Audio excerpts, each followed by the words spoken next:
Hi friends, welcome to relax recipes. இன்றைக்கி நம்ம மைதா மாவு யூஸ் பண்ணாமல் பாரம்பரிய முறைப்படி சுசியம் எப்படி பண்ணுறதுன்னு பார்க்கலாம். இந்த முறையில் பார்த்தீங்கன்னா பூரணமே உங்களுக்கு சட்டுன்னு ரெடி ஆகிடும், ரொம்ப டைம் எடுத்துக்காது. அரை கப் அளவுக்கு கடலைப்பருப்பு எடுத்திருக்கேன். இதை கழுவிட்டு ஒரு 1/4 மணி நேரம் ஊற வச்சுக்கலாம். அரை கப் அளவுக்கு இட்லி அரிசி எடுத்திருக்கேன்.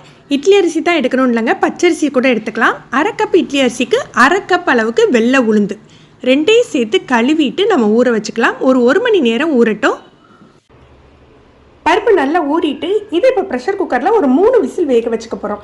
நீங்கள் ஊற வைக்கிறேன்னா 4 விசில் வச்சுக்கோங்க, கரெக்டாக இருக்கும். பருப்புக்கு பார்த்தீங்கன்னா நம்ம ஊறின பருப்பு தான் யூஸ் பண்ணுறோம், அதனால தண்ணி நிறைய சேர்க்க வேண்டாம். 1 கப் அல்லது 1.25 கப் தண்ணி சேர்த்துட்டு நம்ம வேக வச்சுக்கலாம். 3 விசில் வச்சு எடுத்துருக்கேன். 1 கப் அளவுக்கு தான் தண்ணி சேர்த்து வேக வச்சேன், அதனால் தண்ணி அதிகமாக நிற்கலை. இதை ஒரு நான்ஸ்டிக் பேனுக்கு மாற்றிக்கலாம். இல்லை நீங்கள் குக்கர் அடிகனமான பாத்திரம் தான் குக்கர், இதுலேயே கூட நம்ம பூர்ண பண்ணலாம்.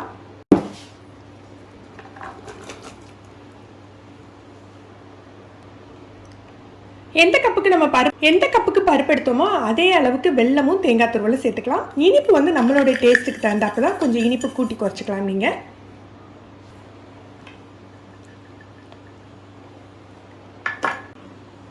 தீயை நல்லா குறைவாக வச்சுக்கணும். அந்த சூட்டிலேயே உங்களுக்கு வெல்லம் இலகி கொடுத்துரும். உங்களுக்கு வெல்லம் கொஞ்சம் தூசி இருக்கிற மாதிரி தோணுச்சுன்னா கொஞ்சமாக வெந்நி விட்டு கரைச்சி ஃபில்டர் பண்ணி சேர்த்துக்கோங்க.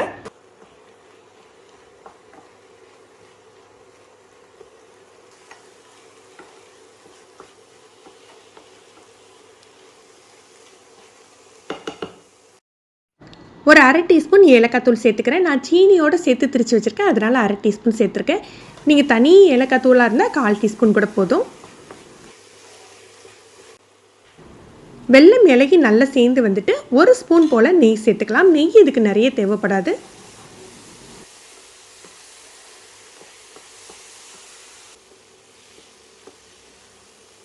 இந்த அளவுக்கு கட்டியானா போதும். ஆறின பிறகு இன்னுமே கட்டியாயிடும். இப்போ இதை எடுத்து ஆற வச்சிடலாம். அரிசி பருப்பு நல்லா ஊறிட்டு இதில் ஒரு 1/4 டீஸ்பூன் உப்பு சேர்த்து நம்ம மிக்சியில் அரைச்சி எடுத்துக்கலாம். நிறைய தண்ணி சேர்க்க வேண்டாம், நமக்கு மாவு தோசை மாவு பதத்தில் இருக்கணும். லேசான கொரகொரப்பு இருந்தாலுமே மாவு நல்லா தான் இருக்கும்.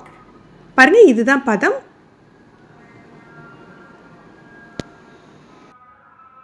பூரணம் நல்லா ஆறிட்டு இப்போ நமக்கு தேவையான சைஸில் உருண்டை பிடிச்சிக்கலாம். பொதுவாக பூரணம் பார்த்தீங்கன்னா சுசியத்துக்கு ரொம்ப நைஸாக கடலை மாவு குழச்சி அப்படி மாவு மாதிரி பண்ணாமல் இந்த மாதிரி கொஞ்சம் 1-2 தெரிகிற மாதிரி இருந்ததுன்னா சாப்பிட்றதுக்கு ரொம்ப நல்லாயிருக்கும். உங்களுக்கு எந்த சைஸில் வேணுமோ அந்த சைஸில் உருட்டிக்கோங்க.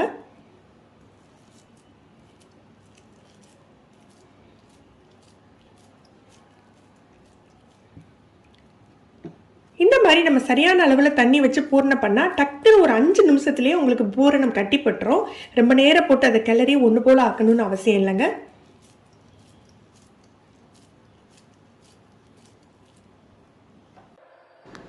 எண்ணெயை நல்லா காய வச்சுக்கலாம். எண்ணெய் காஞ்சாக்கில் நம்ம பூரணத்தை மாவில் முக்கி பொரிக்க வேண்டியதுதான். எண்ணெய் நல்ல சூடு வந்தாக்கில் மிதமான தீயில வச்சுக்கோங்க. உள்ள பூரணம் ஆல்ரெடி வெந்தது தான், மேலே உள்ளது தான் நமக்கு நல்லா பொரிஞ்சு வரணும். அதனால் மிதமான தீயில வச்சுட்டு நம்ம பொரிச்சு எடுத்துக்கலாம்.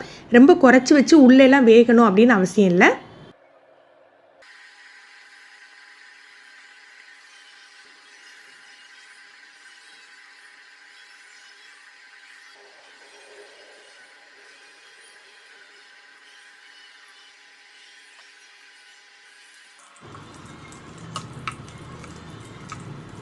போட்ட உடனே திருப்பி போடாதீங்க. கொஞ்சம் அடிப்பக்கம் வெந்த பிறகு நல்ல முறுமுறுன்னு ஆகையில் நம்ம திருப்பி போட்டு நம்ம பொரிச்சு எடுத்துக்கலாம்.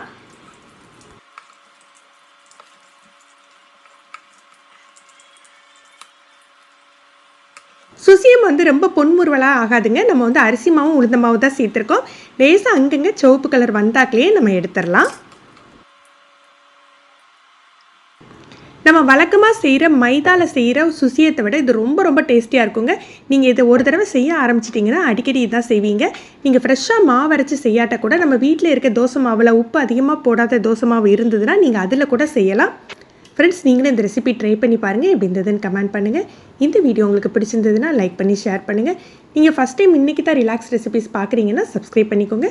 கீழே உள்ள பெல் பட்டனில் நீங்கள் ஆளுங்கிற ஆப்ஷன் செலக்ட் பண்ணி வச்சுக்கிட்டிங்கன்னா நம்ம சேனலில் எந்த வீடியோ போட்டாலுமே உங்களுக்கு உடனே நோட்டிஃபிகேஷன் கிடைக்கும். தேங்க்யூ.